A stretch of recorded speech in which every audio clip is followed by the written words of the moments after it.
today we embrace Unitarian Universalism as a global tradition. Because of the coronavirus pandemic, congregations across the world have moved online. Many of us realize that there's actually nothing stopping us from getting together even though we are oceans apart. So today we welcome 4 congregations to our service this morning. Members and friends of the Fourth Universalist Society of the City of New York, here in the United States, the Unitarian Church of Dublin in Ireland, and 2 congregations near Sheffield, England, the Underbank Unitarian Chapel and Full World Wood Old Chapel. Even though we feel isolated like never before, we are also more together than ever. I want to start by personally thanking everyone for coming.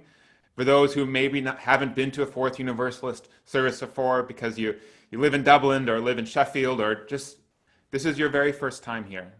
I want to spend a special thanks to Reverend Bridget and Reverend Maud and Josh and Sheila and Sean and all of the wonderful staff who helped make this service a possibility. Now, if you are joining us for the very first time, thank you for taking the risk to be here. It doesn't matter for us how you ended up here. It doesn't matter if you know no one else on this call. It doesn't matter where you live in this world. We are glad you're here. Our service will, of course, be a bit different than usual. Not just because we have so many different voices today, but because Unitarian Universalism is different across the world. How it is practiced in the United States is different than how it's practiced in Ireland or England or really anywhere else. We also want to acknowledge at the start of the service today all the pain right now being felt across the United States, caused by the continual violence of white supremacy. We see it in the deaths of George Floyd and Ahmaud Arbery and Breonna Taylor, the actions of Amy Cooper, and even the white supremacist vandalism of our building at Fourth Universalist a few weeks ago. As neighborhoods burn and people take to the streets, we hold all of those in the Black community in our hearts and recommit ourselves to the work of anti-racism. I'll talk about this a little bit in my short reflection today, but we'll dive into it more deeply next week in earnest. Know that our justice team is working hard to plan responses that are actionable and impactful, and you are invited to take part in that by emailing racialjustice@fourthu.org. Thinking back to the poem I read earlier, there is no controlling life. Resist, and the tide will sweep you off your feet. Allow, and grace will carry you to higher ground. I think many of us feel out of control at the moment.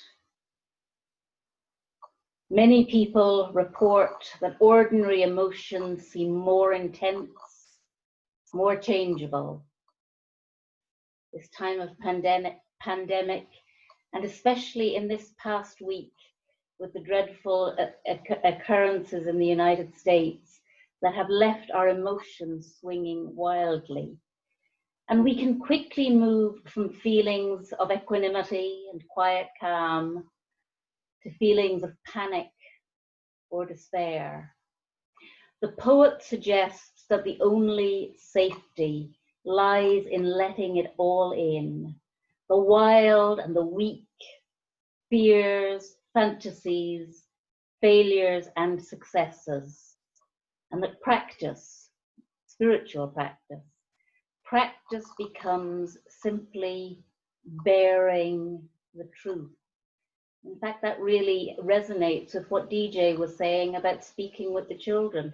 He had no answers to give them, and yet it's so important for us to have these conversations with very, very young children, though they are hard. And this poem, Allow, brings to mind another poem, which I'm sure many of you are very, very familiar with, the poem The Guest House by Rumi. And I come back to that poem again and again, and I know that that poem contains wisdom, and yet I sometimes struggle with it. The poet Rumi counsels us to treat this phenomenon of being human as a guest house, welcoming all comers, a joy, a depression, a meanness. Welcome and entertain them all. So what's he saying? We wake up in the morning and we feel meanness and antipathy towards somebody we work with and somebody we live with. And we should say, that's a good thing. That's just as it is. I welcome in this meanness. Should we just sit here and welcome that feeling in? Well, maybe. And it's the same with the feelings of anger, the feelings of despair that we might be feeling at the moment, thinking of issues of white supremacy. Maybe we need to welcome these feelings in and sit with them. Ask questions of them. Try to understand why these feelings have come, and more importantly, how we can work with these feelings. It's easy just to close our eyes and to let destructive feelings do as they will within us. The more difficult thing is to sit with these feelings, to wonder how we can sit with them more productively, possibly allowing these feelings to transform us, maybe just being more aware of them so they don't rip us apart with their tumult and strong energy. So letting go of control, allowing. It's not about giving up responsibility about how we interact with the world. It's about being truthful in facing up to the whirlwind of our own emotions, being truthful about how much our deepest feelings control us, and seeking to know how and why they do, so that we can live more fruitfully with them.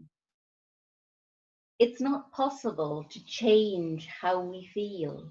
Our feelings and our emotions come as they come. But if we are willing to let go of our illusion that we're in control of our feelings and just sit with them honestly, there is at least a possibility that we can work with them.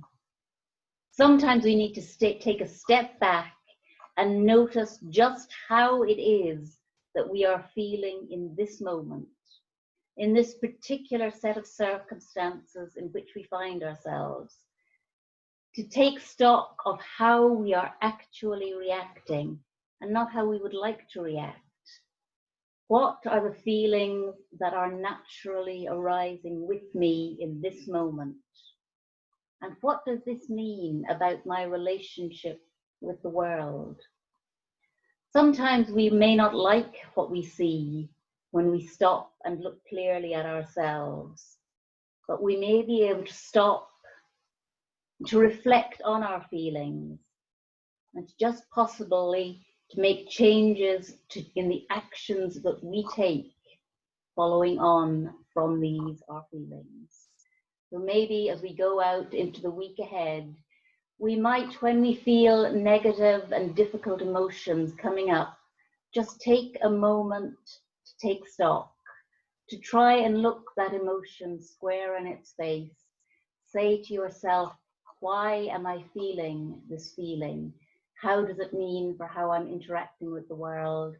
And how can I work with it in a way that would make me feel proud of how I'm interacting with the world? Amen.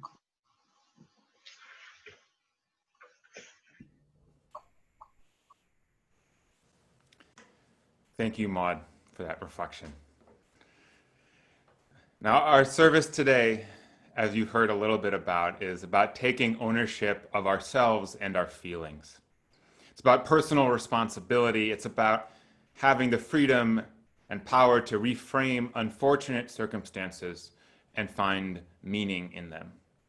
Lemonade out of lemons. We chose the theme several weeks ago to talk about our shared experience of the pandemic because, of course, all our congregations across the world are experiencing this disease. But right now, as we of course have spoken about, here in the United States, it is a mess. It's a mess because our response to the coronavirus has been tepid and unscientific and cruel. It's a mess because once again, this week, a black man has been killed by police and it never seems to stop. Now, this mess is not new. The grief is not new.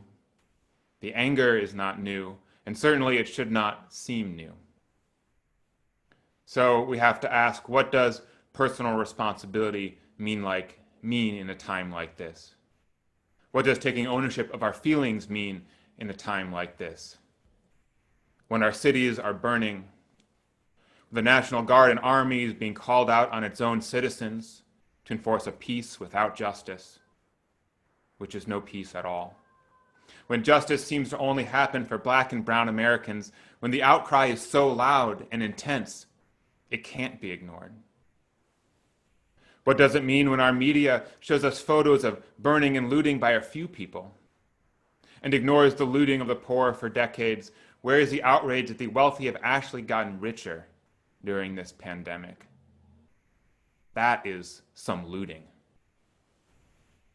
When we talk about having the freedom to choose our emotional reactions, at least here in our American context, we have to understand that having choice is a privilege. The family of George Floyd doesn't have a choice about how they feel after he was murdered by a police officer. The countless black and brown Americans who have had white people call the police on them don't have the luxury of reframing their feelings in that moment. Personal responsibility is a privilege that assumes that we have a degree of power over our lives. And we Americans live in a system that has systematically stripped power and dignity from so many in this country. The power that is so often left is the power of protest, of rage, and yes, even riot. Reframing this moment is not the work of black and brown Americans, but those with privilege. Of those white people in this country like me who see photos and videos of fire and looting and chaos, who have been raised to feel shocked and appalled and outraged at the damage. To those of us who are white and have privilege, we need to reject the impulse to center our discomfort and recenter it on the justifiable anger and grief of those in the streets, who are there because our country and those of us with privilege have failed again and again and again to take their voices and their experiences seriously. The story of the past few days is not the story of unrest. The real story is what led to it. That people have suffered so much that they feel that the only way to have their voices heard, or for real change to happen, or for justice to be done, to get out there in the streets. The real story is the centuries of deliberate violence and oppression of people of color in this country, and that nothing seems to change. That's the real story. It's an appalling story, and it should make our country ashamed and should make us as people of conscience and good faith angry. Understand the real issues here. Place the blame on the real perpetrators, and start using your privilege to do something about it. Now, this is a joint service. I only have 500 words, and I have already gone over. So we will talk more next week. Until then, remember this. Universalism, this faith of ours, is nothing if it is not about collective, universal liberation. We can't separate our religion from justice, and we won't. Amen.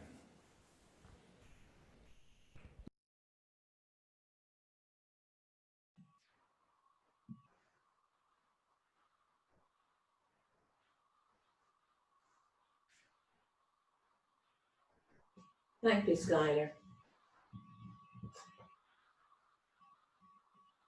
The title of mine is Captain of My Soul. Like a tsunami, COVID-19 has engulfed the entire world. Tsunamis and COVID-19 have a lot in common. They travel silently and engulf everything in their destructive power, and they take lives swiftly and seemingly at random. The danger when a tsunami strikes is not just the level and volume of the water. Much of the danger lies in the debris that is carried within it. COVID-19 is a threat to us, and not just from the virus. The pandemic has brought with it many other problems that are injurious to our well-being. There's unemployment, isolation, restrictions of our movement, the loss of the everyday rhythms of life. All our cultural events and holidays are out of the question. We're even denied the comfort of attending our churches. The changes in behaviour that COVID-19 has demanded of us are harmful to our mental well-being. And as well as that, they have exposed problems and tensions within society that have bubbled in communities for years. There are the problems of inequality, poverty, homelessness, racialism, and political divisions. Similar challenges to those of COVID-19 exist throughout the world, but they're a new experience for us living in the first world. We lived confident that our world was a secure place. Now we live in a precarious and dangerous world. And the Western instinct when there is a problem is that we do something about it. We fix the problem. We go out there and do something. But this problem requires that we sit at home and sort of do nothing. I don't know about other countries, but in Ireland now they're using a catchphrase and it goes, "It's okay not to be okay just now." But I wonder how helpful that little phrase is. Maybe a better version of it would be to say it's understandable that we're not feeling okay just now. Many of our choices are taken away, but we still have the choice in how we respond to the situation. We still have the last of the human freedoms to choose one's attitude in any given set of circumstances. No matter what my circumstances, we have to remember that I am still the captain of my soul. In Will's reading earlier, Viktor Frankl wrote that love is the ultimate goal to which we can aspire. And that is true. People tend to think of hate as being the opposite to love. But I think a better word is that the opposite to love is fear. We may intensely dislike someone and still wish them well. But when fear is our strongest motivator, then we run the real risk of losing our moral compass. This pandemic is multiplying our fears. It has taken many of our freedoms. But we must continually remind ourselves we have that freedom in how we respond. And there will be times, and there are times, when it's extremely difficult to do the honourable thing. There will be times when we'll fall short of the ideal. But we still have that freedom to make the right choice. Recently on an Irish radio programme, a mother was talking about how her child was reacting to living in separation from grandparents and friends. And the child put his feelings beautifully. He said he felt his heart was getting smaller. These words for me sum up exactly what fear, worry, and uncertainty about the future tend to do to us. So remember, we always have a choice. We can let our hearts shrink, or we can open them in love and generosity to one another, knowing that we are all walking this path of COVID-19 together, and remembering that eventually this too will pass.